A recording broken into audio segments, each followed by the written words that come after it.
Un abrazo fuerte. Bueno, aquí veo a Tito, que hace poco lo tuvimos comiendo tacos.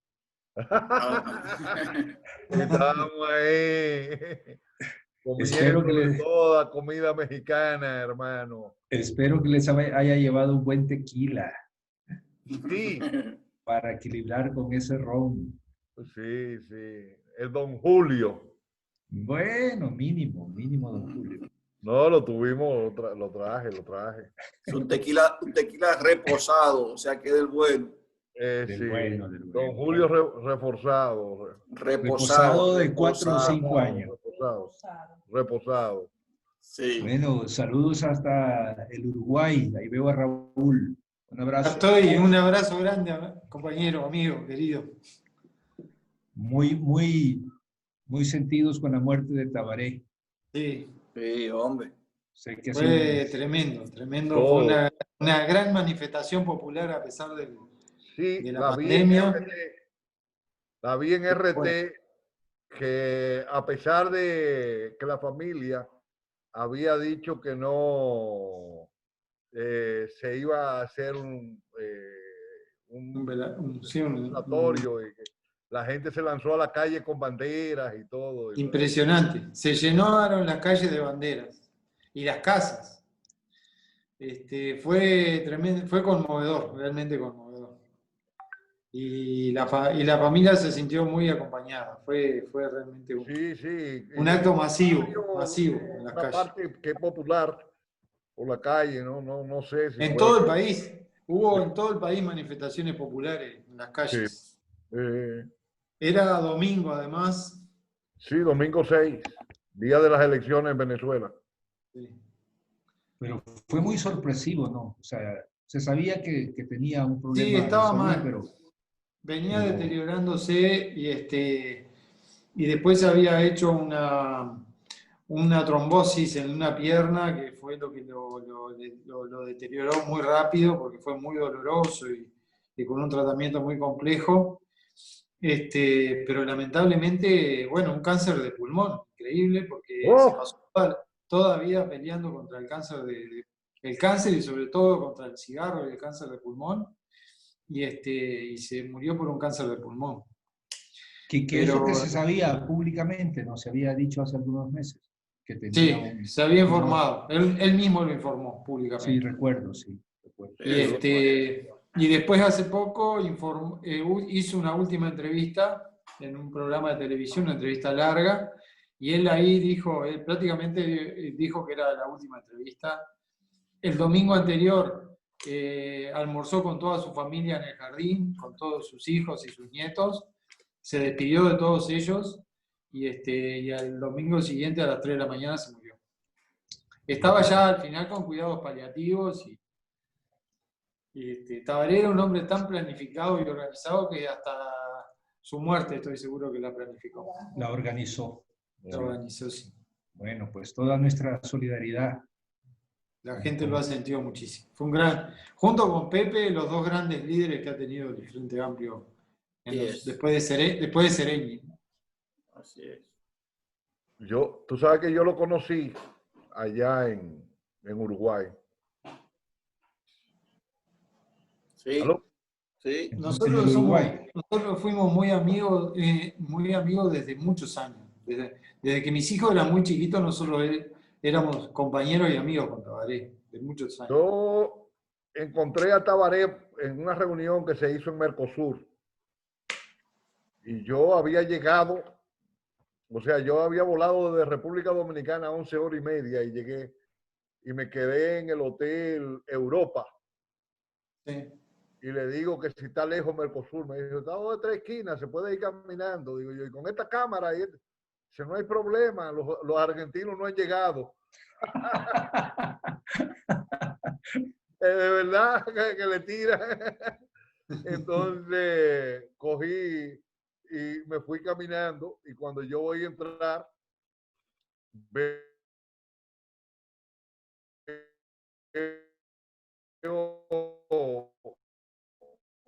un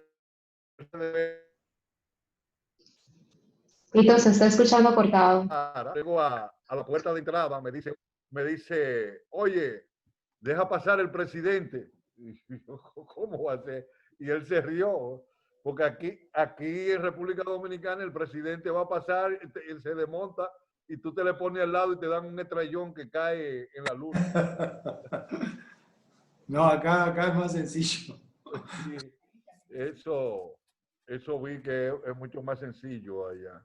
Sí, no, acá es muy sencillo. Entonces, y después él vino aquí a República Dominicana y yo le hice la anécdota y se mató de risa. Él vino como observador electoral en el 16. Estuvo en nuestro partido. Estaba en el partido y yo le dije, yo lo conozco, me pasó esto. Ah, sí, ¿verdad? La reunión del Foro de Sao Paulo en Mercosur, qué bien. Y estando él en nuestro local, cuando vino como observador de las elecciones, estando ahí en la entrevista, ¿verdad? Como hacen los observadores y haciendo preguntas, se fue la luz aquí. Nos quedamos a oscuras. Y él siguió, no se inmutó, siguió trabajando. Y digo, bueno, se costumbre, aquí se dice, ya yo lo sé, ya yo lo sé. Entonces siguió trabajando ahí, haciendo las mismas preguntas y esas cosas, y todos felices. Y tu padre también, Raúl Sendic, tu padre, muy querido. ¿En Cuba? ¿Lo viste en Cuba o en Dominicana? No, en Dominicana. Compañero nuestro de la organización nuestra, que era el Movimiento de Liberación Nacional Corecato, estuvieron con él en Cuba. Wellington Arcanio Peterson. Claro. Y entonces dice que era una persona muy callada. Muy callada, sí. Sí. Entonces aquí bueno, eran dos organizaciones hermanas y ahí entonces le tuvieron y él hacía los cuentos. Dice, era un hombre muy callado, muy callado, muy callado. Y todo. Tenía un sentido del humor muy irónico. Sí. Cuando hablaba, agarrate. Sí. Aquí nosotros éramos dos organizaciones que éramos Movimiento de Liberación Nacional, que eran los Corecatos y los Comandos de la Resistencia, que eran aliados de los Tupac. Claro. Inclusive, y nosotros éramos después pasar una cuestión, una dirección conjunta a la muerte de los muchachos. Pero ya, entonces, nada, aquí todo lo de los Tupamaros lo vivíamos. O sea, que hicieron un túnel, se robaron esto, Juan. Después conocí era una historia, una novela de todos los días. Era una novela de todos los días. Sí. A Pancho Barbosa lo conocí allá, que fue de lo que estuvo ahí en eso. No lo he vuelto a ver más. Lo vi hace unos meses. Anda bien.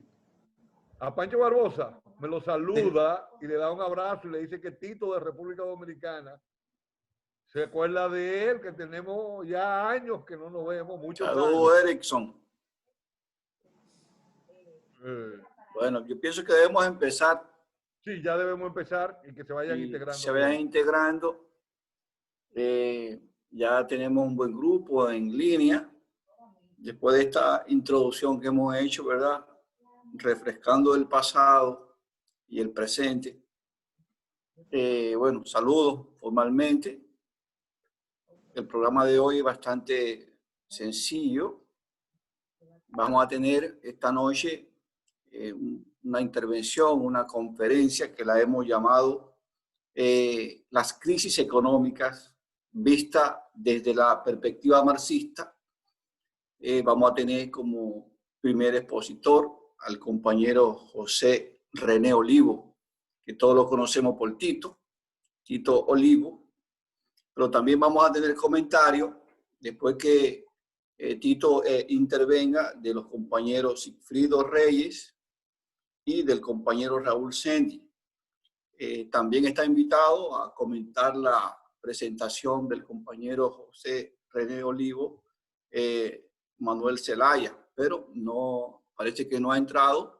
Si en el transcurso de la presentación de Tito entra, también podrá hacer comentarios después que los compañeros Raúl y Sigfrido hagan comentarios. Vamos a abrir un espacio de preguntas y observaciones de los que estén presentes, para que finalmente después Tito cierre respondiendo o contestando a las preguntas y a las observaciones. Le anuncio que esta es la primera de un programa de conferencia que la Alianza por la Democracia ha abierto y tiene como objetivo debatir temas de la actualidad política, económica y social, principalmente de América Latina, pero siempre con un enfoque progresista. Vamos a empezar con esta primera conferencia o debate o intercambio, y después seguirán otros intercambios que no tienen que ser necesariamente presentados por nosotros, sino que tendrán invitados de cualquier parte de Latinoamérica. La idea es mantener un espacio de diálogo e intercambio entre actores que de una forma u otra tenemos afinidades también y que queremos abrir debate en toda América Latina. De Tito, ustedes saben que es economista, graduado de la Universidad Autónoma de Santo Domingo, especializado en formulación y evaluación de proyectos, así como en macroeconomía. En este campo ha investigado a Marx, a Keynes y a Kalecki. Yo siempre digo a él que él es kalequista. Y sobre los postulados de estos autores ha construido su propia propuesta teórica. Es un punto bastante interesante de Tito. En los años 70 de nuestro país, Tito Olivo asumió la doctrina del sacerdote colombiano Camilo Torres y formó parte del movimiento político Comando Revolucionario Camilo Torres, Corecato, al cual él hacía referencia hace un rato. Desde la fundación de nuestra organización, la Alianza por la Democracia, Tito ha estado al frente de la Secretaría de Asuntos Internacionales junto al también destacado internacionalista, compañero doctor Héctor Otero Cruz, fallecido recientemente. En la actualidad, José Olivo es un asiduo panelista del Foro de Sao Paulo y del seminario Los Partidos Políticos y una Nueva Sociedad, que organiza cada año el Partido del Trabajo de México. Es el creador y productor del interesante blog Tiempo Latino, donde se exponen artículos sobre economía, medio ambiente, energías y política. Además, es un invitado frecuente de los medios de comunicación dominicanos, donde acude a hablar de política y sobre todo también de energía, que es un experto. Bueno, como decía ahorita, en el conversatorio de hoy, Tito Olivo va a realizar un análisis para demostrar que la economía de hoy es distinta a la analizada por Adam Smith, por la economía analizada por Adam Smith, y que fuera criticada también por Carlos Marx en su gran obra El Capital. Tito va hoy a conversar con nosotros sobre este tema, y después entonces vamos a tener, como decía ahorita, los comentarios de Raúl Sendi y de Sigfrido Reyes, que Sigfrido también es economista. Bueno, Tito, los micrófonos son tuyos, arranca, vamos a darte 25 minutos, no te pases de ahí. Bueno, muchas gracias, Carlos, muchas gracias a los amigos que ya están conectados. Así como tú decías, sí, es una propuesta y hablábamos de que esta propuesta, haciendo la introducción, debe ser más allá y que debe haber una que tenga que ver un análisis sobre la judicialización de los dirigentes de izquierda en América Latina, que es un proceso que se está llevando a cabo y queremos a partir de esta llevar esa otra conferencia porque los enemigos no se duermen y están trabajando en un proceso de judicialización. Pero vamos a hablar. De Marx hay mucho Marx.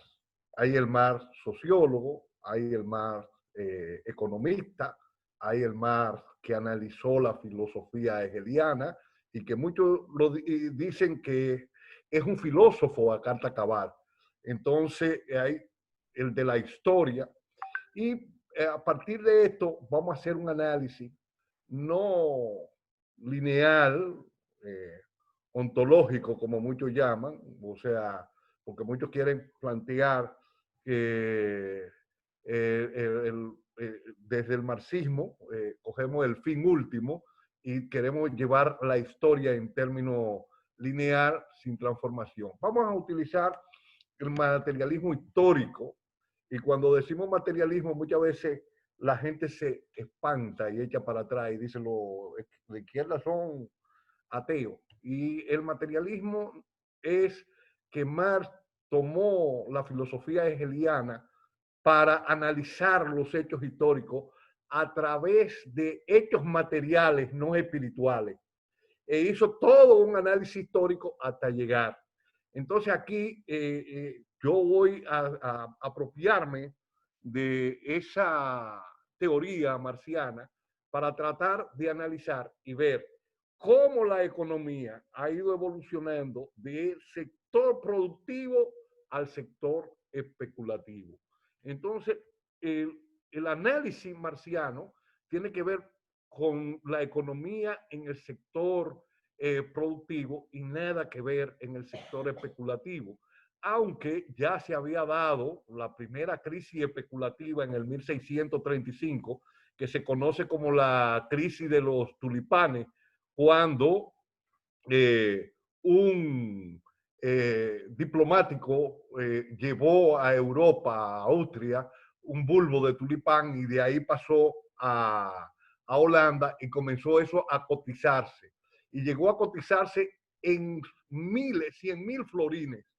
Y cuando una barra de mantequilla costaba 100 florines, entonces era un sistema especulativo y se dieron cuenta que no había tanta tierra en Holanda que pudiera producir tanto bulbo de tulipanes y eso creó un crack. Pero Marx no tuvo tiempo de ni analizar esta crisis, ni la crisis del ferrocarril, ni nada de esa cosa, y se adentró en el sistema productivo. Y desde ahí analizó la ruptura que se dan en los ciclos económicos, y hizo un primer análisis y que lo plantea en el capítulo primero del Capital. Y esto se llama la circulación simple, o sea, de la renta. Y es mercancía, porque él planteaba que el trabajo era una mercancía y que el obrero tomaba esa mercancía, se iba al mercado de trabajo y la vendía y compraba, y el capitalista entonces compraba medio de producción para y factor, o sea, medio y fuerza de trabajo, lo que se llama factores productivos. Entonces él la llamó esta parte mercancía, dinero, mercancía. Pero aquí no es que está el kit de donde Marx analiza, haciéndole la crítica a Adam Smith sobre la economía de Smith. La situación más compleja está en el tomo 2 del Capital, en el capítulo 3, donde él analiza la reproducción ampliada del capital. Marx es el que toma por primera vez el financiamiento como punto de partida. Entonces él dice que el capitalista tiene, o sea, distingue de lo que es el capital líquido, capital dinero, y de lo que es el capital en inversión, el capital productivo.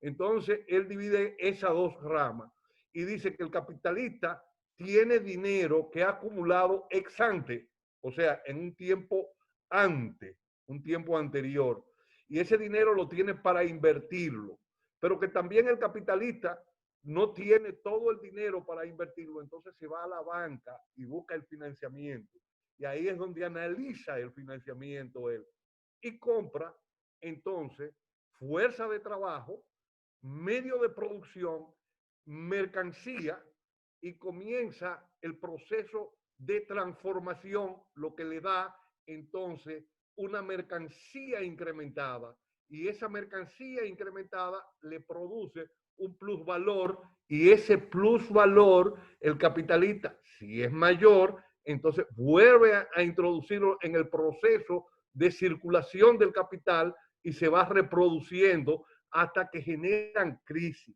¿Y por qué él plantea la crisis? Él plantea que el capital y es interesante aquí verlo, y donde las organizaciones de izquierda debemos hacer más énfasis en esta parte, porque él plantea que cuando el capitalista compra fuerza de trabajo, hay fuerza de trabajo productiva y fuerza de trabajo improductiva. Y en la medida que tú inviertes más fuerza de trabajo improductiva, en esa misma medida tu beneficio, tu plusvalía va a ser menor. Entonces, él plantea que también hay otro factor de crisis en la economía capitalista. ¿Y cuál es ese factor de crisis?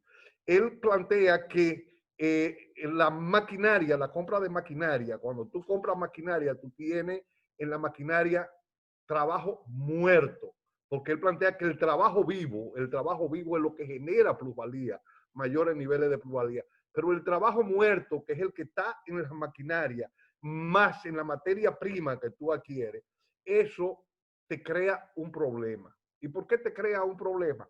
Porque las maquinarias son necesarias para incrementar la productividad del capital. Pero llega un momento que tú tienes que despreciarlo rápidamente porque todos los capitalistas entran comprando nueva maquinaria. Y al comprar nueva maquinaria, si tú tenías que despreciar esa maquinaria en 10 años, tú tienes que hacerlo en 5. Entonces tu inversión se incrementa. Ahí es lo que él llama la caída de la tasa de ganancia media en el capital. Entonces eso te crea una crisis. Pero además, como tú has incrementado la productividad y todos los capitalistas han incrementado la productividad, entonces se genera otro problema. Se aumenta el nivel de stock de inventario y cuando tú tienes que salir a vender, tienes que despreciar esa mercancía. Entonces, ahí comienza a darse una ruptura, comienza a darse una crisis dentro de la economía. Y esa crisis es la que analiza Marx en El Capital, una crisis en el sistema productivo. Ya tenemos dos factores que se dan, la caída de la tasa de ganancia y por el problema de la productividad. Pero el problema de la productividad, y aquí es bueno hacer hincapié, no es solamente en el factor productivo que él lo plantea. Él plantea que la productividad es afectada también, la improductividad, por el Estado, porque cuando el gobierno introduce una gran cantidad de personal burocrático en el torrente estatal, eso baja la productividad del capital. ¿Por qué lo baja? Porque el gobierno, para poder financiar eso, tiene que poner grandes impuestos. Entonces, ese capitalista no puede salir a competir. Llama trabajo improductivo necesario y trabajo improductivo innecesario. Por ejemplo, él te dice, se necesita, por ejemplo, fuerza de defensa.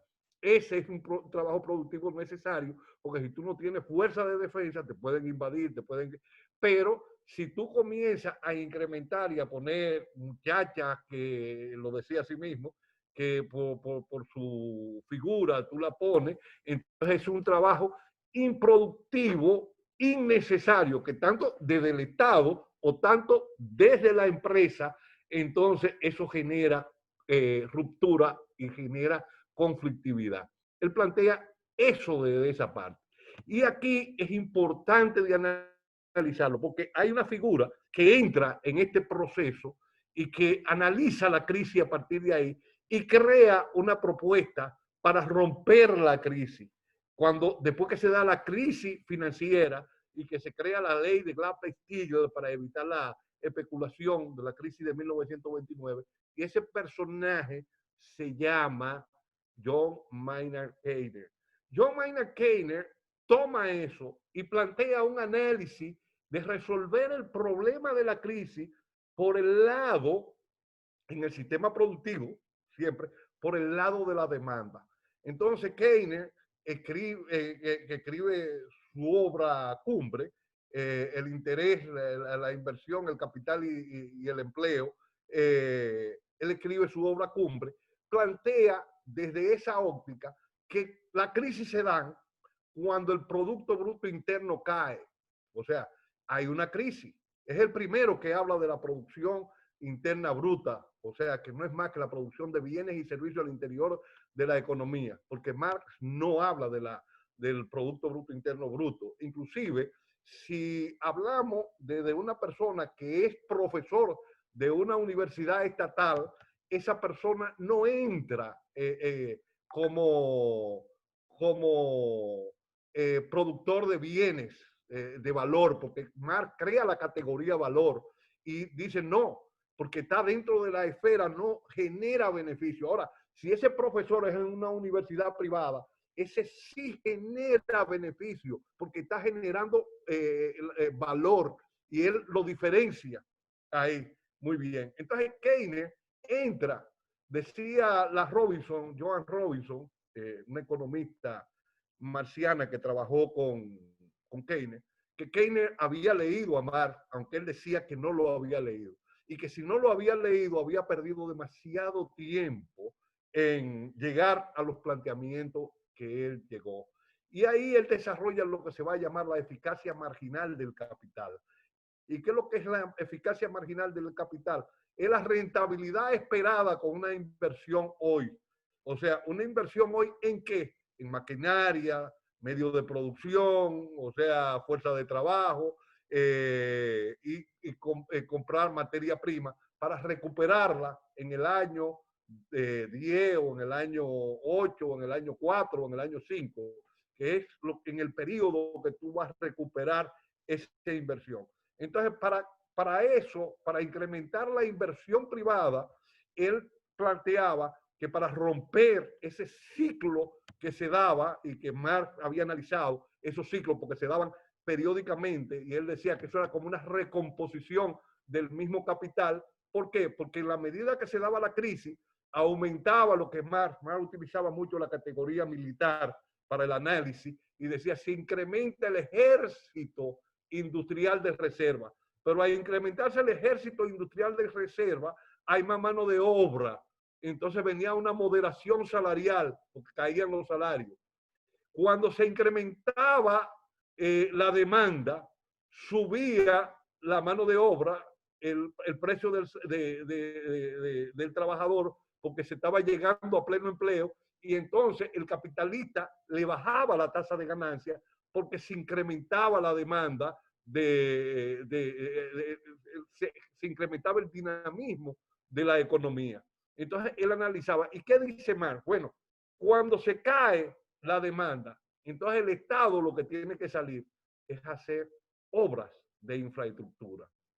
Hacer obras de infraestructura para incrementar la demanda de ese ejército industrial de reserva que se va a generar porque salieron del torrente de la producción, porque no existía demanda. El Estado llama a ese modelo el modelo de la demanda inducida. Pero ¿qué hace también? Hay que bajar la tasa de interés. ¿Por qué? Para que los capitalistas cojan dinero prestado y hagan nuevas inversiones y hagan nuevos proyectos de desarrollo, y eso plantea un dinamismo. Cuando sube la demanda, que la economía se caliente, entonces tú subes la tasa de interés, reduce la inversión pública y entonces mantiene el equilibrio, y decía que se había llegado al fin de la crisis. Ahora, esta situación que analiza Marx, Keynes, a partir de la crisis del año 1929, trae un problema de complejidad.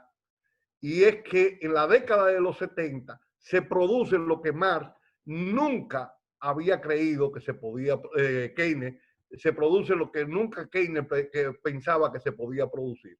Y era lo que se comenzó a llamar, por Samuelson y un grupo, estanflación, que no es más que estancamiento económico con inflación.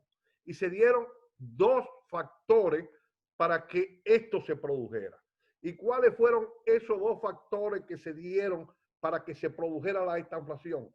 Primero, como él no analizó a profundidad lo que Marx había analizado de trabajo productivo y trabajo improductivo, llenó el Estado de fuerza de trabajo improductiva que demandaban y que bajaban la capacidad competitiva del capitalista porque tenía que ponerse nuevos impuestos, había que subir la tasa de interés, había que subir los impuestos y esto bajaba la competitividad. Eso se da. Y otro factor que se da aunado a esto es la guerra de Vietnam, la intervención militar a la República Dominicana en el año 1965, intervenciones militares de Estados Unidos en otros sitios, donde tiene que ampliar aún más el trabajo improductivo en el área militar. Esto hace que los norteamericanos acumulen grandes déficits fiscales. Se dan déficit fiscal y déficit también en balanza comercial dentro de balanza de pago, lo llamado déficit gemelo. Y para romper esa situación, Nixon tira un discurso en octubre o agosto-octubre de 1971 diciendo que se va a romper el patrón dólar-oro. ¿Y cuál era ese patrón? En Bretton Woods, en el año 1948, los norteamericanos son los que mejor salen de la Segunda Guerra Mundial y establecen el dólar como moneda de intercambio mundial. Y para establecer el dólar como moneda de intercambio mundial, vuelven otra vez al patrón oro que se había roto y dicen que por cada 35 dólares que ellos emitieran, debía haber una onza de oro en la Reserva Federal. Esta situación hizo que los norteamericanos emitieran más dólares de lo que podían con relación al oro. Charles de Gaulle, presidente francés, ve la situación y le exige al gobierno norteamericano que le devuelva su oro que tenía en la Reserva Federal. En un primer momento, los norteamericanos se niegan y Charles de Gaulle vuelve y presiona y manda a los barcos a buscar su oro y deciden entregarle su oro. Y cuando Charles de Gaulle hace eso, otras naciones deciden también presionar. Entonces Nixon echa un discurso y dice, por el momento, Estados Unidos no va a tener el respaldo en oro de su moneda.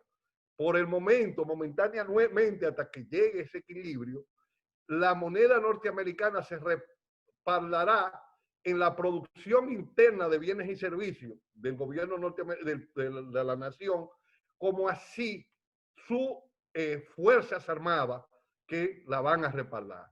Entonces, ahí se rompe el patrón dólar-oro, el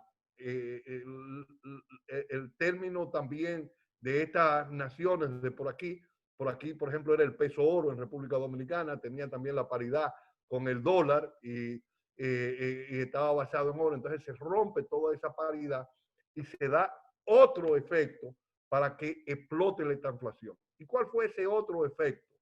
La guerra del Yom Kippur en el año 1973. En la guerra del Yom Kippur en el año de 1973, los precios del oro, del petróleo, se disparan de 11 dólares y medio a 25 dólares. Se multiplican prácticamente por 2 y algo. Entonces, eso crea un nivel de inflación en el sistema de la productividad de la empresa. ¿Por qué? Porque se disparan los costes energéticos. ¿Por qué? Porque se dispara el coste de transporte, los transportes internos y los transportes externos. Entonces, eso crea niveles de inflación, baja la producción, porque muchas empresas comienzan a quebrar, pero esa inflación inducida por el coste energético, tanto del área de electricidad, porque muchas personas confunden la energía solamente con electricidad, como por el área del transporte, porque es energía química que tienen los combustibles. Entonces, esos costes se le van adicionando. Los norteamericanos, para romper esa situación, deciden a través del esquema neoliberal imponer ya en los 70 el modelo neoliberal para resolver el problema no por el lado de la demanda, como lo había hecho Keynes, sino por el lado de la oferta, haciendo las empresas mucho más competitivas. Y para esto ellos tenían que poner devaluaciones constantes. ¿Por qué? porque si tú tienes $100 para pagar salario, tú dices, yo con $100 yo pago un salario de 5,000 y pico de pesos dominicanos, para ponerlo, y tú deprecias a 60, ya tú tienes un salario y algo más que tú estás pagando. Porque entonces las empresas comienzan a moverse hacia esta esfera. ¿Y por qué? Y aquí viene otro elemento que tú situabas, que era Kalecki. Kalecki hizo un análisis marciano conjuntamente con Keynes, llegó a la misma conclusión. Lo único que Kalecki era marxista porque era polaco, había estudiado a Marx y llegó a una serie de conclusiones. Y él decía que en los países de menor nivel de desarrollo, la inversión es externa, por un lado, y también la inversión interna, pero las producciones son de producciones de bienes de consumo, bienes salario, bienes de consumo, y que al interior de la economía de menor nivel de desarrollo, el consumo es el consumo del obrero, porque el obrero, mientras menor nivel de ingreso tiene, consume todo lo que gana, porque su tasa de ingreso es muy bajo. Entonces son bienes salarios lo que consume. ¿Qué es bienes salario? Arroz, habichuela, carne, un poquito, y la ropa que se va a poner. Entonces eso se produce al interior de la economía. Pero el consumo del capitalista se da al exterior de la economía. ¿Por qué? Porque son maquinaria, carro, yate, y eso no se produce al interior de los países de menores niveles de desarrollo. Vienen desde los países de mayor nivel de desarrollo. Entonces traen todo ese trabajo muerto, toda esa en maquinaria y todo eso, lo traen hacia acá y vienen buscando competitividad. ¿Por qué? Porque el trabajo vivo está despreciado con relación al trabajo de los países del centro. Ahí viene la relación cepalina, centro-periferia, que Kalecki hace una intervención sobre ese tema y genera siempre un flujo de capital para invertir de parte de los países centrales buscando mano de obra más barata. Esa situación se va dando y ese análisis, tanto kaleckiano como lo de Keynes, que analizan esta situación sobre la crisis, se va dando y se ve con el modelo neoliberal que ellos buscan. Entonces, ¿qué otra cosa buscan? Reducción de impuestos sobre los beneficios. ¿Qué pasa? En eso, que después se va a llamar el consenso de Washington o el decálogo del consenso de Washington, ellos plantean que para que haya una movilidad de capital, que ellos plantean la movilidad de capital, las empresas no deben tener impuestos, que los impuestos deben hacerse en el consumo. Y era una cuestión que también, como Kalecki, como Keynes, también criticaban, porque Keynes decía que en la economía existe una propensión marginal a consumir y una propensión marginal al ahorro. Y tú me dices, ¿cómo se come eso? Y eso quiere decir que de cada dólar, cada peso, cada euro, una parte se consume y una parte se ahorra. Entonces el mismo Keynes decía, cuando tú tienes una persona que tiene ingreso demasiado alto, su propensión al ahorro es mayor. O sea, su consumo es mínimo, consume mínima parte, pero su consumo, que es mínimo, no se da al interior de la economía, como decía Kalecki en su análisis, sino que se da en los países centrales, porque ¿qué él consume? Carro que no se produce al interior de la economía de los países de menor nivel de desarrollo. ¿Qué consume? Yate. ¿Qué consume? Viaje. ¿Qué consume? Sus ropas son de marca y la traen de fuera, no consume la ropa de ahí ni los zapatos. Entonces, ese consumo se va hacia afuera y eso genera crisis. Y eso comienza a generar crisis. Entonces, ellos andan buscando que por el lado de la oferta, resolverle, bajarle y subirle la competitividad para atraer esas inversiones, esa movilidad de capital. Bajan los impuestos, suben los impuestos al consumo, ¿cuáles impuestos al consumo? El selectivo a los combustibles, el selectivo al alcohol, el selectivo a los cigarrillos, el ITEVI, y que comienza a universalizarse. Y eso crea niveles de conflictividad. La primera ruptura, el primer problema de conflictividad ya se da en el año 1984 en la República Dominicana con el acuerdo con el Fondo Monetario, el acuerdo stand-by con el acuerdo con el Fondo Monetario Internacional, que el 24 de abril de 1984 creó una poblada. Y después viene el 27 de febrero del año 1988, el Caracazo. Y de ahí comienzan a darse hechos violentos, porque como tú estás penalizando el consumo, estás generalizando esos impuestos, entonces eso crea problemas sociales profundos. Entonces, a partir de ahí, ellos comienzan a moderar y el capital también comienza a migrar, porque como cae la tasa de ganancia, que lo analizó Mark, ya en el sistema productivo no le da ganancia, ellos comienzan a moverse del sistema productivo al sistema especulativo. Y para irse del sistema productivo quedan 5 minutos. Al sistema improductivo, tienen que eliminar lo que se llama la ley de Glass-Steagall y crear la ley de flexibilización financiera. Entonces, ellos se crea esa ley y eso permite que el capital se vaya de la esfera productiva a la esfera especulativa. Y ya la crisis que comienzan a darse no es el problema del coronavirus como están hablando. El coronavirus es un factor preponderante de esto, porque ellos acaban con el medio ambiente. Comienza eso a crear grandes guetos en las ciudades, de gente que se comienzan a concentrar en las ciudades para poder producir y poder vivir, y comienzan a quitarle hábitat a los animales para producir a bienes agrícolas en grandes, como el caso de Monsanto, en grandes cantidades. Y esos animales que tienen enfermedades, que tú eres virólogo, que son endémicas en ellos, comienzan a transferírselas a los humanos y eso comienza a regarse. Y es ahí donde se genera ese problema por la sobreexplotación de la mano de obra, también en un caso, los incrementos de los niveles de miserización de la mano de obra. Esto comienza a crear una situación muy difícil, pero también comienza a ir. ¿Y qué hacen esas empresas?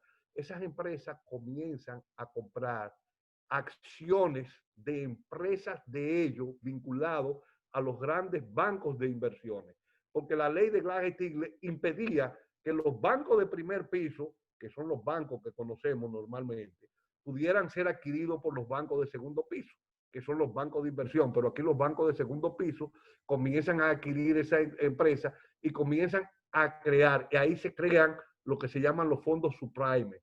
¿Y qué son los fondos subprime? Son fondos que se le presentan para el financiamiento de casa a personas de bajos recursos.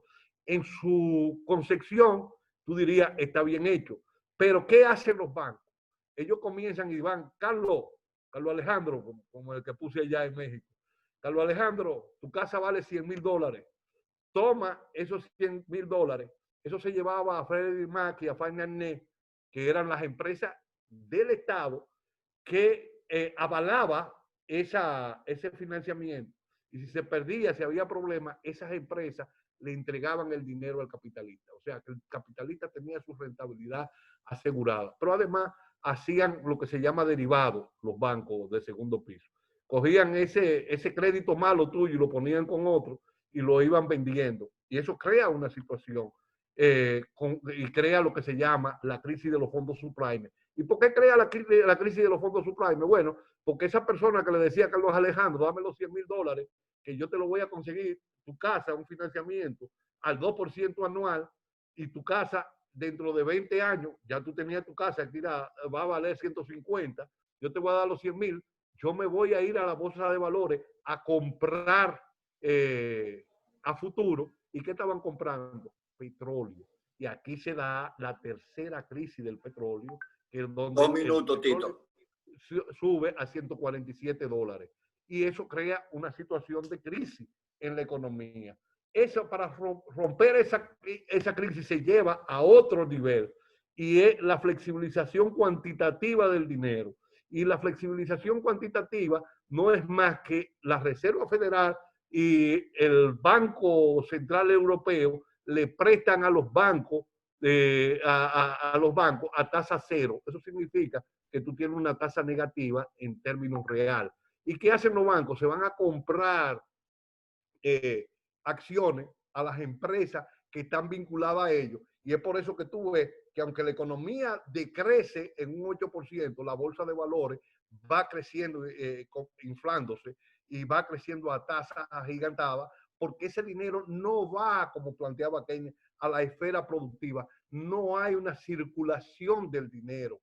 El dinero yo le doy, Carlos Sánchez, toma 100 millones. Carlos Sánchez va a la bolsa, compra, mis acciones suben y vuelve donde Carlos Sánchez. No es lo mismo que yo vaya donde Carlos Alejandro o donde Raúl Sendí y le diga, tengan 100 millones para que monte una fábrica. Tú vas a comprar medios de producción en un sitio, vas a comprar materia prima en un sitio, esos sitios van a emplear gente porque tienen que fabricar taladro, tienen que fabricar esto, y van a comprar materia prima, y eso crea un dinamismo y crea demanda y crea encadenamiento de demanda y crea dinamismo en la economía. Entonces, tú ves que la deuda del 2008 al 2020 creció en alrededor, en Estados Unidos, de 25 billones de dólares. 25 billones de dólares, que son millones de millones. O sea que el endeudamiento no es solamente en República Dominicana. Los gobiernos se han sobreendeudado, primero, para no ponerles impuestos al gran capital. Eso tienen que verlo ahí.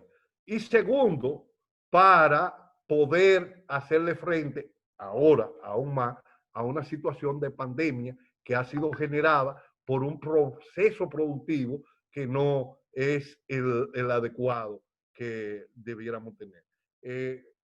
Quisiera seguir, porque ahí está el caso de Venezuela, que también lo toco, pero eso me alargaría. Bien, Tito. Gracias, Tito, por tu interesante intervención, brillante participación, como siempre. Como decíamos ahorita, ahora vamos a tener los comentarios de 3 personas. Pero antes queremos saludar que se han integrado nuevos participantes a este encuentro. Queremos saludar a Iván Joe Cortiña, que está con nosotros, economista muy reconocido, amigo de Tito de toda la vida. Compañero de estudio. Compañero de estudio. Está con nosotros Max Puy, también exministro de Medio Ambiente. Actualmente es el vicepresidente del Consejo Nacional de Cambio Climático. También se ha sumado, estaba desde hace un rato, Guarionex Luperón, desde la línea de Manzanillo, de la frontera, conectado con nosotros. Luis Pérez Simón, Ángel Paula también está con nosotros, Milagros Taveras, también, Ramón Neris y otras personas más que la vamos a mencionar ahorita. Bueno, vamos a darle la participación ahora a Cifrido Reyes. De Cifrido queremos decir que es un miembro destacado del Frente Farabundo Martí para la Liberación Nacional de El Salvador. Fungió como presidente de la Asamblea Nacional de El Salvador. Fue diputado al Parlacén en varias ocasiones, secretario de comunicación del FMLN, también es economista y realizó estudios avanzados en economía en Japón. Un gran amigo de República Dominicana y querido por todos nosotros. Cifrido, los micrófonos son tuyos.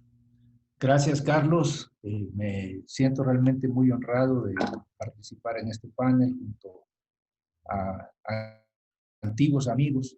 Un abrazo para Max, que lo veo que recién se incorpora, antiguo camarada, siempre solidario, a Miriam Cabrera, bueno, y a todos y todas los que están conectados a esta conferencia que de una manera tan, no diría magistral, diría doctoral, nos ha impartido Tito. Yo quisiera traer algunos de estos conceptos que ha mencionado Tito y algunas de estas reflexiones de orden teórico al momento actual en que está viviendo la humanidad. Estamos, sin duda alguna, ante la más grave crisis del sistema económico global de las últimas 8 décadas. O sea, desde los tiempos de la Gran Depresión de los 80, de los años finales 29 y 30. La economía mundial va a caer este año alrededor de 5%. Esto es una situación que arrastra a una cantidad de factores como el empleo, los ingresos, las tasas de ganancia, las exportaciones, el comercio internacional. O sea, es un efecto que se da en cascada y con implicaciones sociales, económicas, geopolíticas muy importantes que creo que no debemos de dejar a un lado. Algunos países avanzados del capitalismo como Inglaterra, como Francia, como España, incluso la caída de la producción va a andar arriba del 10%, generando una situación realmente imprevista hasta hace poco. Prácticamente solo China, Vietnam y algunas otras economías van a tener un crecimiento positivo. De hecho, de todas las regiones del mundo, solo Asia-Pacífico, o sea, Asia Oriental, Pacífico van a tener un crecimiento positivo, modesto pero positivo. Estamos hablando de un 0.5%. Pero en todas las demás economías del G20, excepto China, van a tener una caída significativa. ¿En qué se traduce esto? Bueno, se traduce en un incremento de la pobreza. Se estima que por lo menos unos 100 millones de personas van a entrar a una situación de extrema pobreza. Se estima que 400 millones de empleos se habrán perdido a finales de este año. Se estima también que alrededor de 300 millones de personas van a entrar a una fase de hambre. Ya el mundo traía de por sí cerca de 900 millones de personas viviendo en una situación. En América Latina eso va a tener un impacto severo. Prácticamente ningún país, excepto Guyana, es el único país de América Latina y el Caribe que va a tener un crecimiento positivo. Guyana porque acaban de empezar a exportar petróleo. Pero el resto vamos a estar en una situación compleja. Estamos hablando de más de 30 millones de nuevos pobres en América Latina.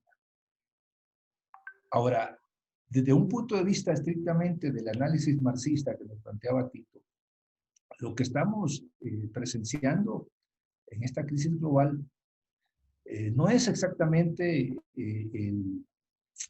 digamos, el concepto que Marx nos enseñaba, en el sentido de que se da una sobreproducción, hay una crisis de oferta porque hay una capacidad excesiva de producción, hay una sobreproducción, se acumulan inventarios y todo eso pues nos trae un shock a la economía.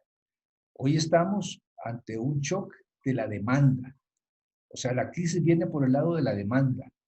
Siempre es una crisis de la economía real, pero del lado de la demanda porque la gente en buena medida está consumiendo menos por todo lo que ha conllevado esta crisis del COVID. Muchos porque perdieron ingresos, perdieron empleos. Luego hay una demanda mucho menor del transporte, mucho menor de servicios aéreos, servicios de transporte marítimo, y se cayó prácticamente la demanda en casi todos los sectores. Pero hay un rasgo interesante que yo quisiera apuntar, y es que no todos están perdiendo en esta crisis. Ciertamente, la industria es la que más está sufriendo, el comercio tradicional, los servicios tradicionales, el turismo está sufriendo mucho. Me imagino que el impacto en la economía dominicana es severo en tal sentido. Pero resulta que hay también grandes ganadores. Las grandes empresas tecnológicas, las que están a la punta en la tecnología de información y tecnología de comunicaciones, prácticamente están teniendo ganancias impresionantes.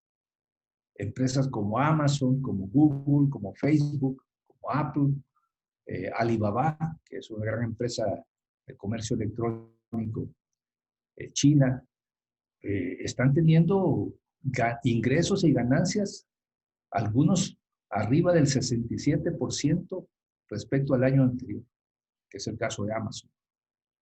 Google también, Apple. Todo esto derivado de nuevos aspectos que han logrado tomar ventaja en esta pandemia. El comercio electrónico, que es como una de las especialidades de varias de estas empresas, particularmente Amazon, Alibaba. La computación en la nube y la publicidad digital. El otro sector que está haciendo ganancias multimillonarias en medio de la crisis es el sector de las grandes corporaciones farmacéuticas. Las grandes farmacéuticas globales han tenido aumentos en su valor de mercado de sus acciones, cerca de $200 mil millones en los últimos 9 meses. Estoy hablando de una cifra astronómica, cerca de $200 mil millones. Han sido las grandes beneficiarias de la pandemia. Y todo eso se refleja, como lo mencionaba hace un momento Tito, en que aunque la economía real está en una situación depresiva, la economía a nivel especulativo financiero está en un boom. Las grandes bolsas de valores del mundo no se han desplomado, al contrario, están creciendo, se están expandiendo y están teniendo ganancias significativas. ¿A qué quiero llegar con esto? Bueno, quiero llegar al punto en que en medio de toda esta crisis realmente hay perdedores y hay ganadores.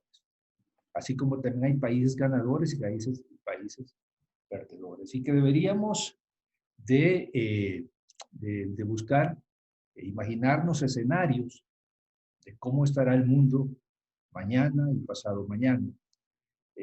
Yo estoy visualizando pues que aunque los pronósticos de los principales centros financieros internacionales, como el Fondo Monetario, la OCDE, el Banco Mundial, establecen de que habrá un repunte de la economía global el próximo año, que podría prácticamente volver a los niveles del año 2019, pero la economía habrá cambiado de manera radical, en muchos sentidos. Seguramente los países van a buscar tener menor dependencia del comercio internacional, porque con la pandemia se mostró la fragilidad que tienen las cadenas de suministro. Y los países van a buscar hasta cierto punto algún nivel de autonomía. La misma China está ahora emprendiendo un nuevo camino para que su dependencia del comercio mundial sea menor que hasta ahora, que lo que hasta ahora ha sido.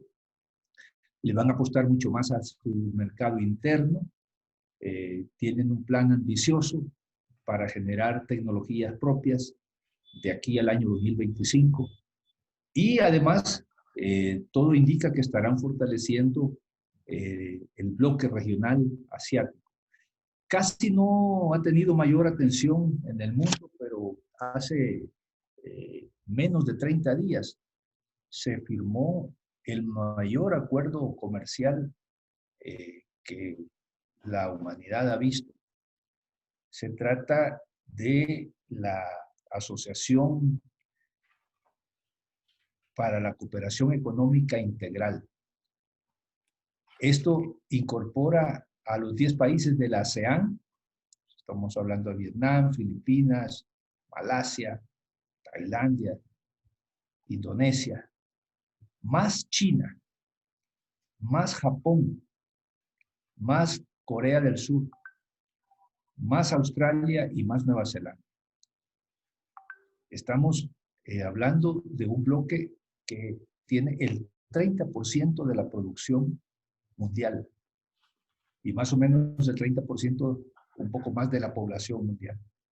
Todo eso está pasando casi desapercibido en medio de esta situación de la pandemia y que aparecen noticias sobre vacunas, sobre repuntes, etc.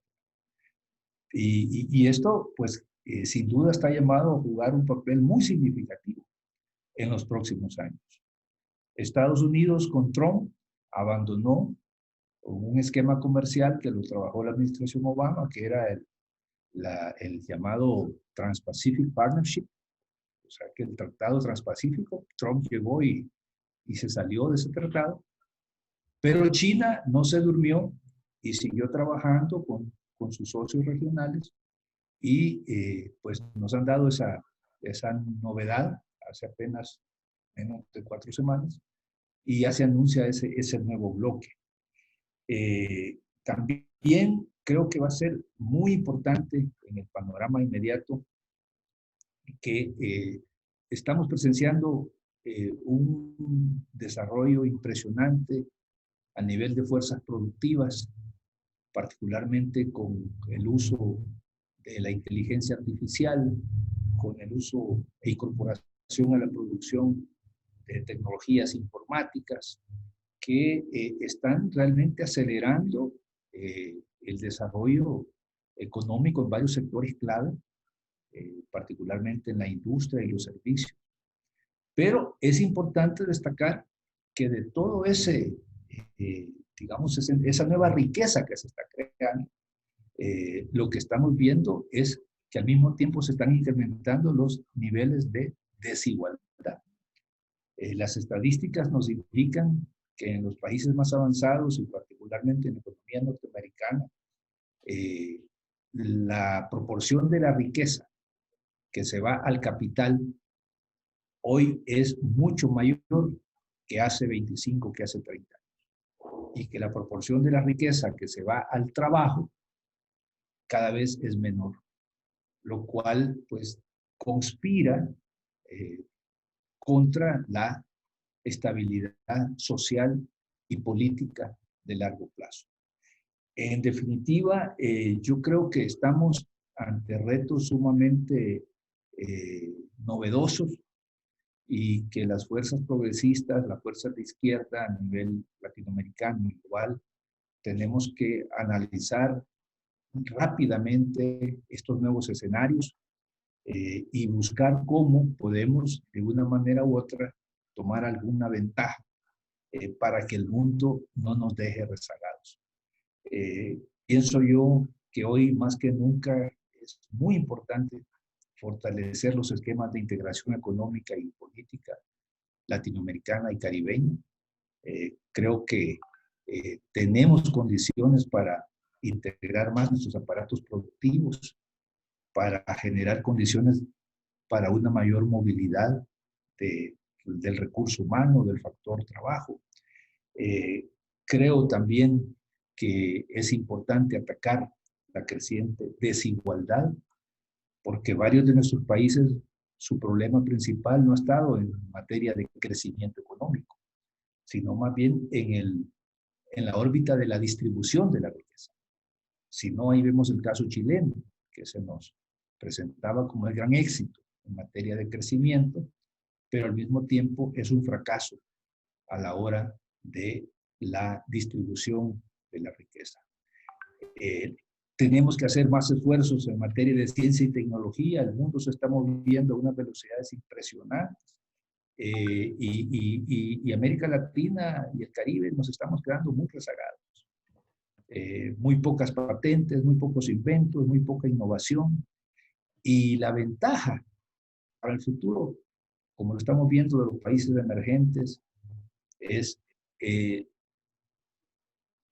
los aportes que puedas hacer en el desarrollo de las fuerzas productivas. Y eso no va a venir sino por el lado de la innovación, de los descubrimientos, de la invención. En fin, apostándole a la ciencia y a la tecnología. Creo, pues, estimados amigos, que después bueno, hace poco se conmemoraba el aniversario de Engels. Estamos ante un mundo que ha cambiado radicalmente, aunque la esencia del sistema capitalista se mantiene igual, solo que pues, se mueve en ámbitos distintos. La economía financiera especulativa predomina hoy sobre la economía productiva y también estamos ante un impresionante repunte en el desarrollo de las fuerzas productivas que devienen de la investigación, el desarrollo y la innovación. Ahí debemos de centrarnos y también estamos ante una redistribución global de poder a nivel geopolítico. Ese mundo unipolar que demandan e impulsan y exigen los norteamericanos es casi ya imposible, porque hay potencias emergentes en materia económica, en materia de ciencia y tecnología, en materia militar, que también están reclamando su espacio. Y ese mundo unipolar que se vivió en los años 90, principios de este siglo incluso, pues prácticamente está desafiado. Y eso es algo que nosotros debemos de tener muy en consideración. Creo que ahí estarían mis reflexiones sobre la conferencia de Tito y pues pero muy agradecido de tener esta oportunidad de compartir con todas y todos ustedes. Muchas gracias, Carlos. Bueno, en lo que Carlos llega, parece que Carlos, lo que estamos complacidos somos nosotros, contigo. Fue magistral lo que hiciste. Gracias, Cifrido, por tu interesante intervención. Bien resumida, pero bastante bien organizada. Estamos grabando este conversatorio, este intercambio, para que después también lo podamos revivir y repasar. Siguen integrándose más personas al encuentro. Tenemos con nosotros a José Moreno, profesor de la Universidad Autónoma de Santo Domingo, que siempre también participa con mucho interés en este tipo de intercambio. Bueno, ahora también tenemos aquí a Ángel Paula, que está con nosotros desde hace un rato. Ahora vamos a tener una participación del compañero Raúl Sendy, que se integró bien tempranito al panel. El compañero Raúl Sendy es vicepresidente de la República Oriental del Uruguay, es diputado, ex senador, también por el Frente Amplio del Uruguay. Fue presidente de la Administración Nacional de Combustible, Alcohol y Portland del Uruguay, también ex ministro de la Industria del Uruguay. Raúl Sendy, como dije antes, fue vicepresidente de la República Oriental de Uruguay y una persona bastante conocida tanto en su país como en toda América Latina. Raúl, los micrófonos son tuyos.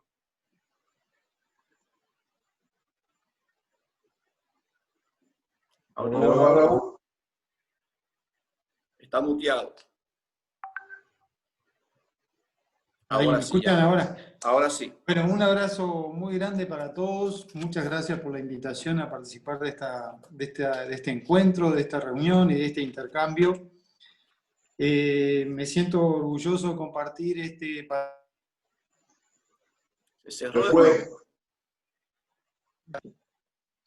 ¿Cómo? ¿Me escuchan? Ahora sí. Ahora sí. Entonces, la verdad que me siento orgulloso de estar compartiendo este panel con todos ustedes y con estos compañeros tan prestigiosos. No soy economista, y aprendo de lo que dijo Tito y aprendo de lo que dijo el compañero Cifrido. En la intervención que pensé hacer estaba más cerca del planteo que hizo Cifrido, porque el planteo de Tito es un planteo más académico y muy teórico sobre el marxismo. Esta reunión me dio la oportunidad de volver a leer algunas cosas que había leído allá cuando hice la Facultad de Medicina en Cuba hace unos cuantos años atrás, y teníamos las clases de marxismo allá en La Habana. Y uno queda maravillado cuando lee esos párrafos del Capital y esos análisis, pensando qué capacidad la de aquel hombre, de aquellos hombres, que con 80 años de capitalismo, de desarrollo que tenía el capitalismo en ese momento, después de la Revolución Francesa, apenas con 80 años, 70, 80 años de desarrollo del capitalismo, fueron capaces de crear, de analizar y de llegar a las conclusiones que llegaron para establecer leyes tan importantes del funcionamiento del capitalismo. O sea, de poder analizarlo tan a fondo que permitió que eso se convirtiera en una herramienta para que la podamos utilizar 150 años después de escrito aquellos análisis y aquellas teorías. Por lo tanto, realmente es maravilloso poder volver a repasar esos escritos de Marx, de Engels, y uno tratando de traerlo a nuestro tiempo, como hizo el compañero Cifrido, el capitalismo ha tenido la capacidad de, a pesar de vivir esas crisis de las que habló Tito y que lo describió con tanta claridad, cada vez que se produce un proceso, una crisis como esa, el capitalismo en realidad crea un escudo sobre su propio núcleo, digamos. O sea, es impresionante como lo estamos viviendo en este momento, como recién lo relataba Cifrido, en un proceso de crisis como este ocurre una enorme transferencia de recursos hacia las economías centrales y ocurre una enorme transferencia de recursos hacia los grandes capitales. Cuando fue la crisis de Lehman Brothers hace unos años atrás, se le encomendó a los bancos centrales de los países y a los bancos europeos salvar a los sistemas financieros. Hubo una transferencia enorme de recursos de toda la sociedad para salvar al sistema financiero, como está ocurriendo en este propio momento donde se retrae la inversión extranjera sobre los países de América Latina, casi un 50%, como le informa la CEPAL, y resulta que esa inversión se retrae y va a reforzar las economías de los países centrales. Por lo tanto, en cada proceso de crisis se acelera el proceso de acumulación del capitalismo y se acelera y se agranda la desigualdad y la injusticia.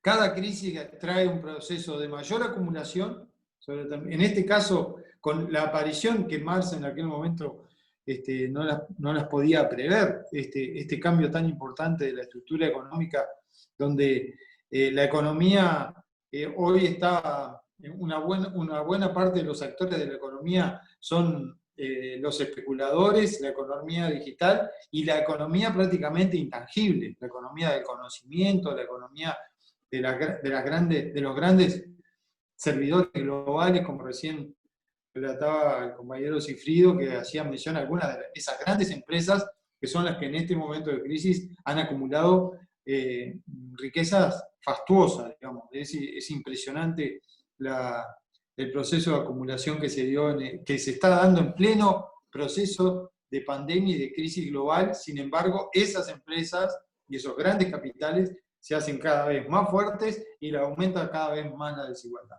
Y la transferencia de los más pobres y de los más subdesarrollados hacia las economías centrales más desarrolladas. A todo esto además se suma el proceso que lo estamos viviendo en este momento de deterioro del valor de la mano de obra, del valor del trabajo. O sea, hay en el proceso de crisis, acelerándose la acumulación, como decía, entre el proceso de desocupación que hace que haya un ejército de desocupados presionando sobre el mercado laboral y dispuesto a trabajar por precios menores del trabajo, por un valor menor de trabajo. Hay mucha presión sobre cada puesto de trabajo, aumenta la cantidad de personas que quieren tener ese puesto de trabajo y por lo tanto los capitalistas se aprovechan de esa situación. Y el otro fenómeno, que a esta altura ya es un fenómeno global, que es el fenómeno de la inmigración, que golpea a la baja sobre el mercado, el valor del mercado laboral y el valor del trabajo, porque los inmigrantes se convierten en una especie de regulación a la baja del precio del valor del trabajo en países europeo, pero ocurre también en nuestros países de América, en particular en nuestro país está ocurriendo con una inmigración importante de compatriotas latinoamericanos que vienen de distintos países de Centroamérica, del Caribe y de aquí, de la región, presionando a la baja sobre el valor del trabajo. Entonces, acá quiero introducir un elemento, y no me voy a extender mucho porque lo más importante de esta reunión, ya lo dijeron los dos queridos compañeros que hablaron antes, pero me parece que en esta situación que tenemos, de tremenda desigualdad, de cambio cultural global, porque yo creo que en este momento se está dando un cambio global de la sensibilidad de la población mundial, o sea, hay un cambio cultural a nivel mundial que nosotros no hemos podido todavía apreciar lo suficiente, o valorar lo suficiente, o analizar lo suficiente. Yo creo que el mundo no va a ser el mismo, y las relaciones entre las personas no van a ser las mismas a partir de esta pandemia, en la forma en que nos relacionamos, en la forma en que nos relacionamos con nuestra familia, en la forma en que nos organizamos, en la forma en que salimos a las calles, en la forma en que damos la lucha, en que damos la batalla. Ya no va a ser lo mismo, no va a ser igual. Y el capitalismo aprovecha esa situación porque por lo menos nos está pasando en el Uruguay, que a pesar de la pandemia y a pesar de la crisis, de las necesidades y la situación económica, el gobierno, lejos de ser sensible a esas necesidades económicas, aprieta más y carga los impuestos y aumenta las tarifas y aumenta las transferencias hacia los sectores más ricos de la sociedad, le saca impuestos a los ricos, carga de impuestos los salarios, aumenta el costo de vida, por lo tanto ahí sigue habiendo, en medio de la pandemia, se fortalece también a nivel de nuestro país ese proceso de acumulación, y las formas, nuestros movimientos populares no han encontrado todavía la forma en cómo se van a parar frente a esa situación. Nos ha pasado acá en el Uruguay, se acaba de aprobar uno de los presupuestos, como hoy se está discutiendo, se está cerrando la discusión presupuestaria en el Parlamento, y que es uno de los presupuestos más retrógrados de las últimas décadas, y no hubo una sola movilización alrededor del Palacio Legislativo, no hubo una sola protesta, porque el movimiento popular no ha encontrado la manera de pararse en la situación de pandemia para organizarse y salir a la calle en un momento donde además en el Uruguay estamos viviendo un rebrote del coronavirus, y aumentan los casos, y aumenta la epidemia, y se empiezan a poblar los hospitales y los centros de atención intensiva de la salud. Entonces, yo pienso que en toda América Latina nos está pasando, en un continente tan desigual como es América Latina, con una caída muy fuerte de la inversión, una retracción de los presupuestos, con una fuga de los capitales hacia el exterior, un retiro de la inversión extranjera directa, una reducción de las inversiones en obra pública, en educación, en vivienda. El proceso de desigualdad, la situación de desigualdad en América Latina se va a incrementar todavía más. O sea, veníamos siendo el continente más desigual, y seguramente esa situación se va a agravar, que habíamos logrado mejorar después de una década progresista de gobierno en América Latina, pero sin embargo rápidamente se empezó a dar un retroceso importante en varios de los países de América. Ojalá que la situación de Bolivia, que la situación de Venezuela, que las movilizaciones en Chile, que la situación en Argentina nos permita empezar a revertir esa situación, pero hubo sin duda un retroceso fuerte. Brasil, Ecuador, el golpe en Bolivia, la situación, el macrismo en Argentina, el gobierno de derecha en el Uruguay, toda esa situación nos lleva a un continente que va a aumentar en su desigualdad en medio además de una crisis como la que vivimos. Por lo tanto, quiero introducir acá un elemento del análisis marxista que también tenemos que hacer jugar, que es cómo tienen que empezar a jugar los factores subjetivos. Tenemos una realidad objetiva de desigualdad que nos impulsa a la lucha, que crea condiciones para la lucha, porque sin duda que el continente necesita cambio, pero sin embargo tenemos que hilar muy fino y trabajar muy fuerte en la generación de los factores subjetivos que permitan el desarrollo de esas luchas. Lo hemos visto al movimiento popular en Bolivia, lo estamos viendo la situación, las movilizaciones en Chile, estamos viendo las últimas elecciones en Venezuela, pero sin duda que nosotros tenemos que, en una situación como esta, afinar en el trabajo que debemos hacer para generar las condiciones subjetivas de la lucha.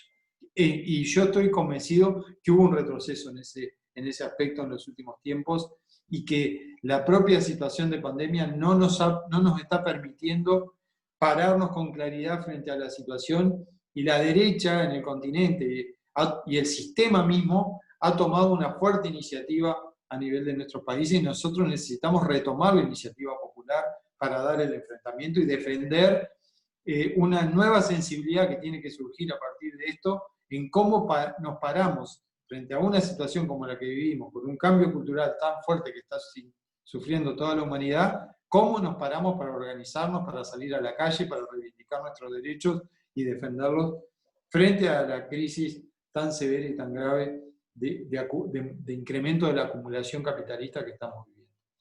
Ese es yo pienso que es el gran desafío, y estos encuentros sobre elementos teóricos y académicos y análisis que los compañeros suman en encuentros como este, nos tienen que servir para tomar medidas desde el punto de vista del movimiento popular y saber cómo nos paramos con el movimiento popular para defender los procesos de cambio que nuestros países necesitan y para reivindicar los derechos sobre los que avanzamos en una década entera, pero sobre la que hemos retrocedido en los últimos años, producto del avance de la derecha en el continente.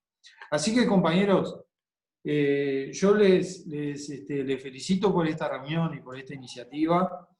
Me enorgullece haberlos escuchado y haber aprendido del análisis que han hecho, que comparto completamente, y que hayamos tenido que volver a repasar a nuestros viejos teóricos tan queridos y que tanta luz nos dieron a lo largo de nuestra vida, para que podamos seguir aceptando y tomando el desafío de ponernos al frente de nuestros movimientos populares para impulsar la justicia y la dignidad que nuestro continente se merece.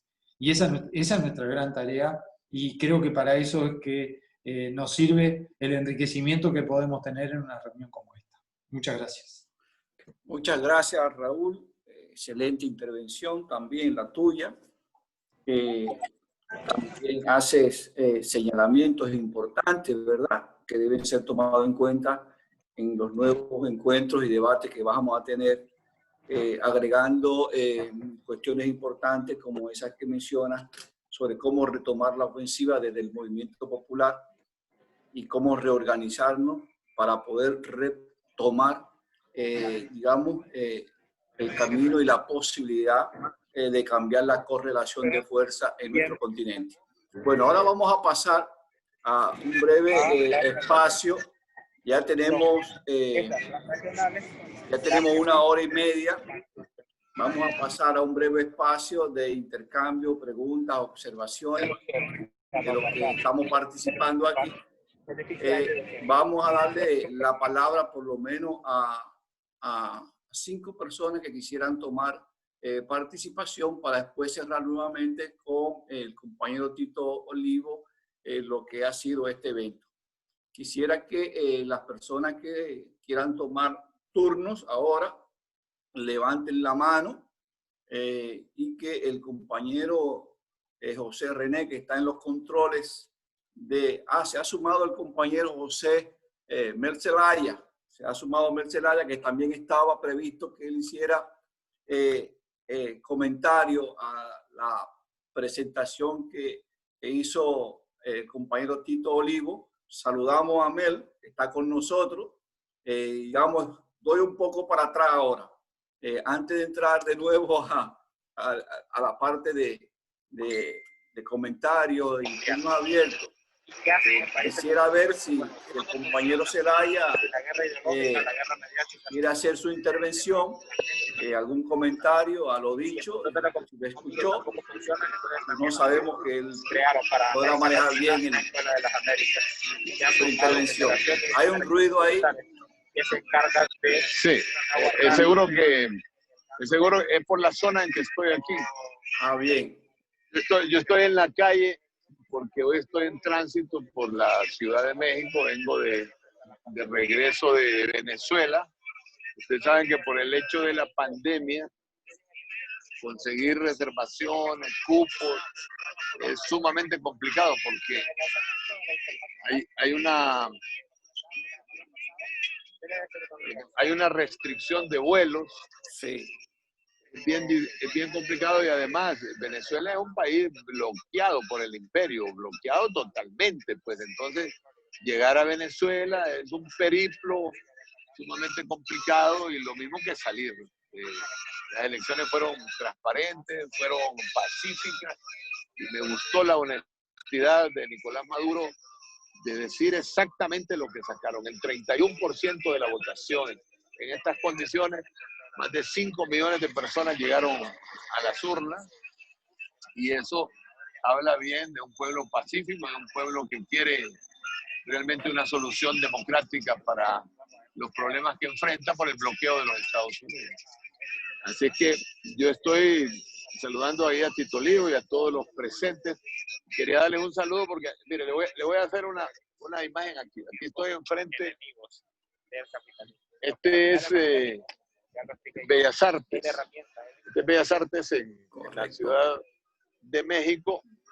Y me vine para acá para poder conseguir un poco de señal, porque tenía problemas también con la señal. Pero quería saludarlos en la distancia y comprometerme a este análisis del marxismo en América Latina, de la actualización del marxismo en América Latina. Creo que es un análisis obligado de las izquierdas. Nadie puede desconocer que las fuerzas de las ideas del Marx transformaron el mundo. Es el único hombre que a través de sus libros provocó revoluciones grandísimas y partió el planeta en una tendencia que no se ha terminado porque lo que Marx dijo del capitalismo hoy está cumpliéndose más fuerte que en 1948 cuando hizo el manifiesto del Partido Comunista. Así que ese tema me apasiona y yo me pongo a la orden para discutirlo y discurrir sobre él en un momento determinado. Hoy solo quería saludarlos y agradecerles esta inmensa invitación, pero todavía me falta llegar mañana a El Salvador. Mañana salimos para El Salvador, salimos por República Dominicana. Hoy estoy aquí en México, mañana salgo para El Salvador y en El Salvador me toca manejar 8 horas para llegar a Honduras por tierra, porque no hubo manera de encontrar un avión que me condujera a Tegucigalpa. No hay conexiones. Somos en este momento pues una sociedad que está sufriendo varias pandemias. En Honduras nos cayeron 2 huracanes y hay 2 aeropuertos también cancelados. Pero estaremos pendientes de ustedes y agradeciendo esta invitación y sintiendo no poder estarlos escuchando ni acompañando, porque aquí hay un montón de ruido en la calle. Así que hasta la victoria siempre, compatriotas latinoamericanos. Gracias, compañero Zelaya. Le agradecemos mucho su saludo y su intervención. Sabemos que usted estuvo en Venezuela, que estuvo en México recientemente. Sí. Ya Tito nos contó, ¿verdad? La propuesta que lanzó estando en México para la constitución del Gran Frente Antiimperialista. También estábamos enterados de la puesta en circulación de su libro. Así que de repente lo vamos a invitar también para que esté con nosotros en Santo Domingo y pongamos también a circular el libro que usted ya entregó en México y que haga también su propuesta aquí en la República Dominicana. Así que muchísimas gracias. Muchísimas gracias. Bueno, muchas gracias y con todo gusto. Será un placer. República Dominicana para mí es mi segunda patria. Ahí estuve 2 años exiliado después del golpe. Mi amor para todo el pueblo y para ustedes. Saludos. Gracias. Bueno, ahora sí vamos a tener el espacio de preguntas, observaciones para los que quieran hacerlo y después vamos a cerrar de nuevo con la intervención del compañero Tito Olivo. Quisiera entonces que los que van a tomar la palabra levanten la mano y el compañero René, que está por ahí en los controles, vaya tomando los turnos y nos avisa. ¿Quiénes se animan?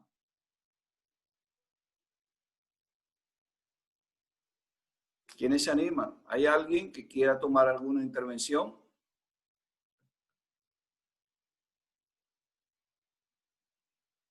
Bueno, no veo manos levantadas.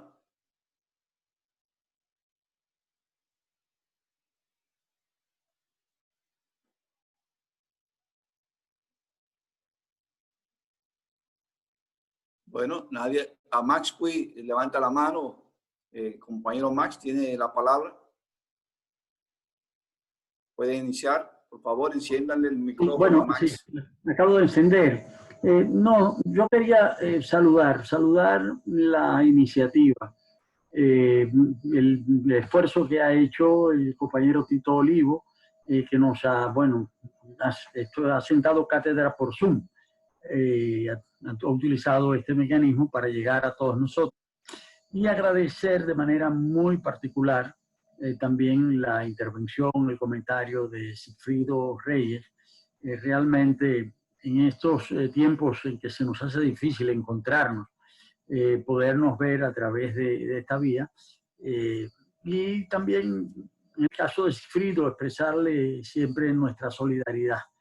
Es un hombre que ha tenido que luchar mucho en defensa de su pueblo y que eso le ha conllevado también los embates de los que no quieren que la felicidad del pueblo salvadoreño se convierta en realidad. Entonces, saludos, Sigfrido, muchas gracias por participar en este panel. Lo mismo el apreciado amigo Raúl Sendic, el hecho de que el expresidente de la República Oriental del Uruguay, que más allá de las funciones y de los cargos, es un gran amigo, un gran compañero, siempre solidario con la causa de nuestro pueblo, que haya estado con nosotros en esta actividad, pues me complace sumamente. Y lo mismo debo decir acerca del esfuerzo que ha hecho Manuel Zelaya, el expresidente de Honduras, que ha hecho MEL, en medio de todos estos tránsitos, de estas dificultades, procurar en condiciones difíciles la señal para el contacto y venirnos a dar su abrazo solidario por esta vía electrónica, pues también debo expresar mi agradecimiento. Y lo mismo digo con respecto a todos los compañeros y compañeras que han estado participando en este encuentro. Digo algo más. Y es que quisiera aprovechar para señalar la importancia que tiene este instrumento. Es cierto que lo hemos tenido que utilizar casi a la fuerza, es decir, porque la pandemia nos aisló y para mantener la comunicación, pues hemos utilizado este recurso.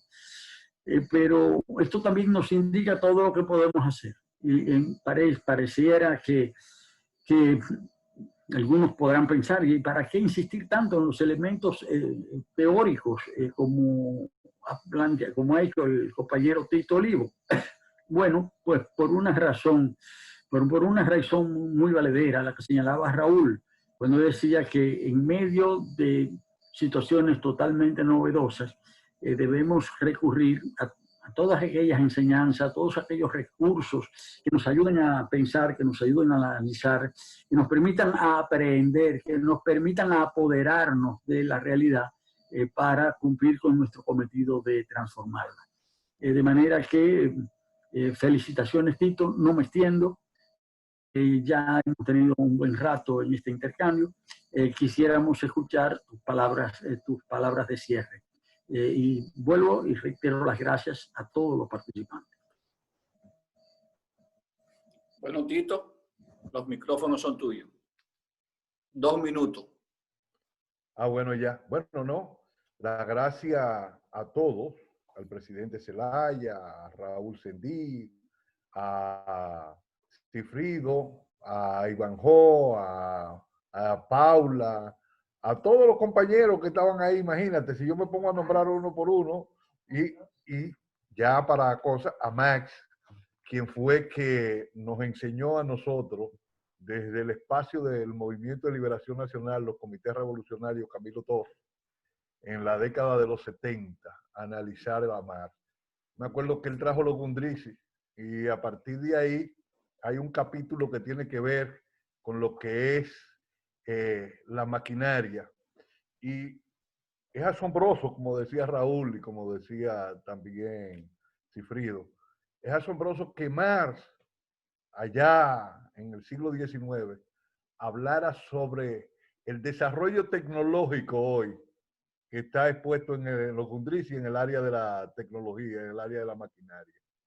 Entonces, muchas veces nosotros decimos, no, porque lo que planteó Marx no se dio, pero hay que ver a este señor en el siglo XIX, sin internet, sin la tecnología que hoy tenemos y sin un equipo que lo ayudara, es solamente metido en una biblioteca, leyendo y sacando datos y escribiendo él solo y compilando después con la ayuda, como pasó con el segundo tomo del Capital y el de Engels, que fue de gran ayuda de él en todos los aspectos, tanto teórico como también de ayuda material hacia su persona. Quise hacer esto, qué bueno que el presidente Zelaya, que está ahí, como un primer esfuerzo, y entonces, que ya lo hablamos en México también, como un primer esfuerzo, y que esto sirva para periódicamente, ya sea 15 días, 30 días, no sé, ustedes sabrán, seguir debates desde una perspectiva de izquierda. Y debido a los problemas que se presentó en el caso de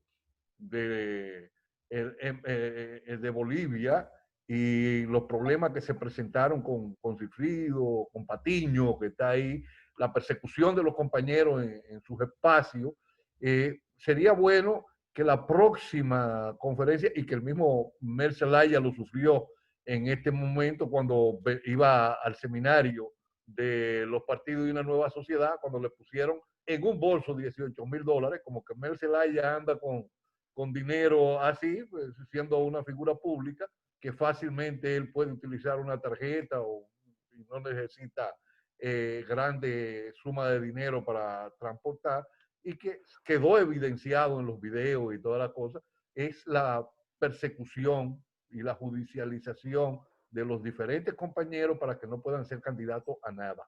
Entonces, esto sería importante que este sea un primer encuentro, el cual nos permite a nosotros poder hablar de un tema que me apasiona, como es el tema económico, y que más me apasiona cuando tengo que analizar a Carlos Marx. Muchas gracias.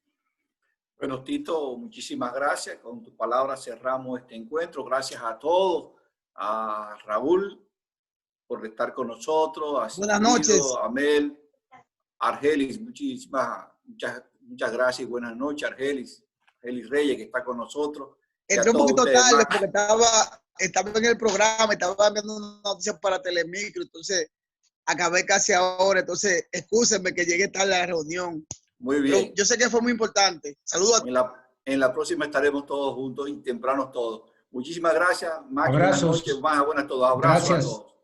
Y bien, estaremos pendientes de una nueva invitación. Sí. Así será. Abrazo a todos. Abrazo. Abrazo.